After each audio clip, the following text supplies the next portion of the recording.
Hello, David. Hello. Let us move on with this question. How are risks linked to objectives? Yes, that's a very important question. Risk doesn't exist in a vacuum. Risk is related to something. You have to say that something is at risk. I can't just say, I have a risk. What kind of risk are we talking about? So risk, it says in the ISO standard, ISO 31000 that we talked about earlier on, that risk is effective uncertainty on objectives. And we have those two elements of risk, something to do with uncertainty and something to do with objectives. And objectives are what are at risk. So the risk is the uncertainty affecting something. It affects the objectives. The objectives define what is at risk, and so we define our risks in relation to one or more objectives. Now this is really important when we come to think about different types of risk. So we have different types of objectives in organizations, in business, in life in fact. So we might say we have strategic objectives. Now we can define risk in terms of strategic objectives, and we call it a strategic risk.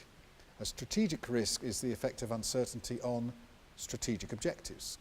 Or we might talk about financial risk. Financial risk is the effect of uncertainty on financial objectives. Environmental risk affects environmental objectives. My personal risk affects my personal objectives. So to be healthy and to be happy and to be wise and to have good friendships. My personal risks are risks that affect those personal objectives. A national risk that affects a country affects our national objectives. A project risk affects project objectives.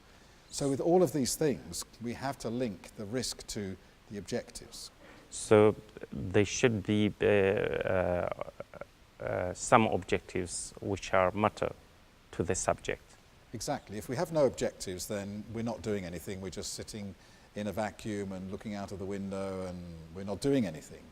Anything that we're doing, we have objectives that matter, and in risk management we're thinking about the uncertainties that could affect those objectives. So let me try to understand this more. If that means that not all objectives are those objectives which are linked to that subject. That's right. So if we're focusing on technical risk management, then we're only looking at risks to technical objectives. If we're focusing on financial risk management, then we're only looking at uncertainties that affect our financial objectives. Now, of course, we need to bring those things together in an organization or in a wider context. So if we're talking about a business or an organization like the university here, we have a range of objectives.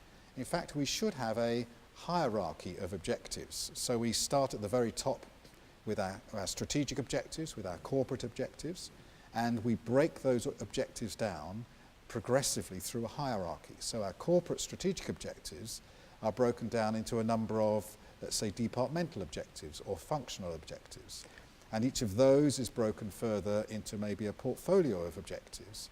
And each portfolio is broken maybe into projects or to operations, each of which have their own detailed objectives. So if that means that if we have an event without objectives, then we can't talk about risk?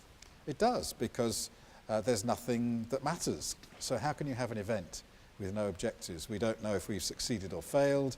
We don't know if we've met our goals. We had nothing to aim at. There's an old English saying. It says, if you aim at nothing, you'll hit it every time. We need to aim at something, and what we're aiming at is objectives. And with this hierarchy, a hierarchy of objectives within an organization or a business should be aligned so that the strategic objectives are met by a set of functional or departmental objectives. And each functional objective is met by the portfolio objectives and the project or operational objectives below it. In the same way, risk management can be hierarchical.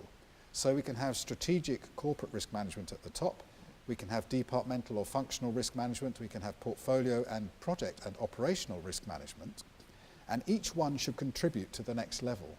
And when we put the whole thing together, we have a hierarchy of objectives for our organization or our business. We can also have a hierarchy of risks that affect each level of objective in the hierarchy, and we call that enterprise risk management. So are we talking about top-down or bottom-up approach? We'll come to that later on as well, but the answer is really both. That objectives are defined top-down. We start with the strategy, we develop that into a range of more detailed objectives and goals, and then projects and operations at the bottom. And then we fulfill the objectives bottom-up. So you do your projects and you do your operations in order to meet your portfolio objectives and your departmental objectives and your corporate objectives. And so risks are defined top-down and managed bottom-up. Thank you, David. Thank you.